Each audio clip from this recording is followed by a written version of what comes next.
C'est l'heure de votre rendez-vous ici et pas ailleurs, direction Rimogne à Fond-la-Caisse, puisque c'est dans ce village ardennais que se dérouleront dimanche des descentes à bord de caisses à savon. Près de 4000 spectateurs venus des alentours et de la Marne, mais aussi de Belgique sont attendus, ainsi qu'une soixantaine de participants de tous âges. Sandra Julien et Xavier Kless. Bienvenue à Rimogne. Nous sommes ici et pas ailleurs pour une descente à grande vitesse en caisse à savon folklorique. L'événement est prévu le 28 avril prochain. À la manœuvre, depuis les débuts de cet événement, Marcel Sansic. À Rimogne, ces temps-ci, occupation rime avec caisse à savon. Comment on fait pour coller la barre Je vais t'expliquer. Regarde, ici, on va déjà faire un repère ici. Alors, là, on va souder. Maintenant, on va aller voir si c'est reproduisible sur les côtés. Ouais, à ton avis, c'est le même angle? Alors, si on a un peu de chance. Bonjour Marcel. Ah, bonjour. On m'a dit que je trouverais l'organisateur ici, mais alors je n'imaginais pas que je le trouverais en train de travailler sur un bolide. Oui, alors, je suis organisateur, mais aussi papa de 2 enfants qui veulent participer à la course. Donc, Ça ressemble à un bateau. Alors, effectivement, c'était le modèle 2017, qui était une licorne à la base, et aujourd'hui, on essaye de le transformer en bateau de pirate. C'est pas simple de fabriquer une caisse à savon. Si, c'est relativement simple aujourd'hui. On peut se servir de châssis de tracteur tondeuse ou de châssis de karting, par exemple, et comme ça, la base est déjà faite. Après, on laisse libre cours à l'imagination, et avec du fer à béton de 6, comme ça, un petit peu de papier mâché, on arrive à faire des belles choses. Au début, on était parti sur l'idée d'une manette de 8. Mais vu qu'on allait dire que c'était trop compliqué, on a dit qu'on allait faire une locomotive, mais ça allait être encore plus compliqué. Donc après, on a choisi un bateau. Et un bateau, c'est pas compliqué? Ben, ça a l'air d'aller quand même. Les descentes en caisse à savon, tu aimes ça? Oui, j'adore. Ouais. Qu'est-ce qui te fait le plus plaisir quand tu en fais? Ben, c'est de voir tous ces gens rassemblés pour voir quelques caisses à savon descendre dans notre village.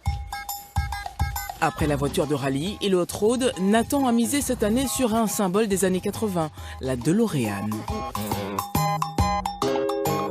J'ai choisi ça parce qu'on reste sur un événement assez folklorique, donc avec toutes les générations d'âge. C'est vrai que Retour vers le futur, c'est un film qui, moi, m'a marqué. Je suis très content de 1 parce que c'est pas souvent qu'on voit ça. C'est-à-dire que ça reste un événement pas rare, mais qu'on voit pas vraiment aujourd'hui. Et je suis content de 2 parce que ça nous fait travailler déjà avec nos parents, qu'on avait un peu perdu l'habitude.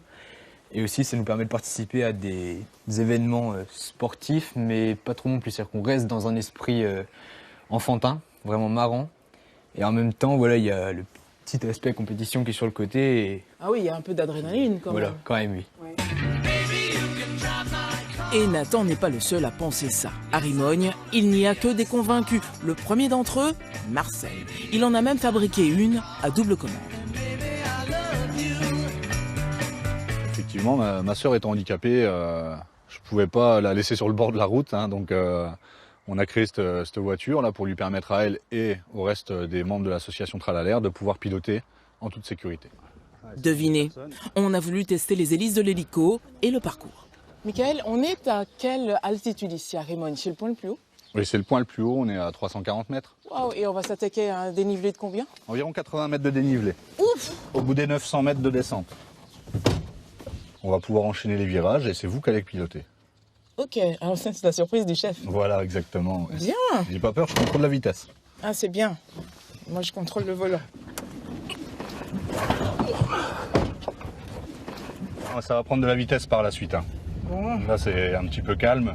Profitez, parce qu'après, ça sera pas la même. Ah oui? Là, on prend à gauche. Hop. Nickel. Ah. Et à partir de là, on va pouvoir reprendre un peu plus de vitesse. Là, les freins sont essentiels et le pilotage aussi.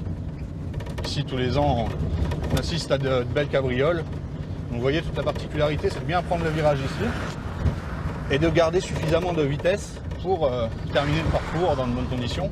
Ça, c'est fait. Retour en coulisses pour cette fois découvrir la Mystery Machine version Tali. J'ai fait toutes les soudures. Avec papa, on a posé le grillage de poule et on a fait du papier mâché. Et puis après, on est passé à l'étape peinture. Et l'idée de la Mystery, c'est toi? On a eu plein d'idées, mais c'est toujours celle-là qui nous plaisait le plus. Et du coup, on a trouvé un jeu de mots et puis voilà. On a gardé le meilleur pour la fin. Paul, alias KTM Red Bull 08. Il attend ce moment depuis 2 ans. Il a un nom et un prénom, ton véhicule. Oui, son nom de famille c'est AX2R et son prénom c'est AXZR. Tu penses qu'il ira vite, ton véhicule? Je vais lui mettre du poids puis il ira vite. Ok. Tu l'as pas encore testé? Non. Si. Si? Et c'est là où on a découvert que les roulements ils étaient cassés. D'accord, donc il faut les changer. Oui, et là je viens de les remettre. Rimogne à fond la caisse, c'est le 28 avril prochain. Il faut juste espérer qu'il ne pleuve pas comme aujourd'hui. Tenez, le soleil arrive. À bientôt, ailleurs, en Champagne-Ardenne.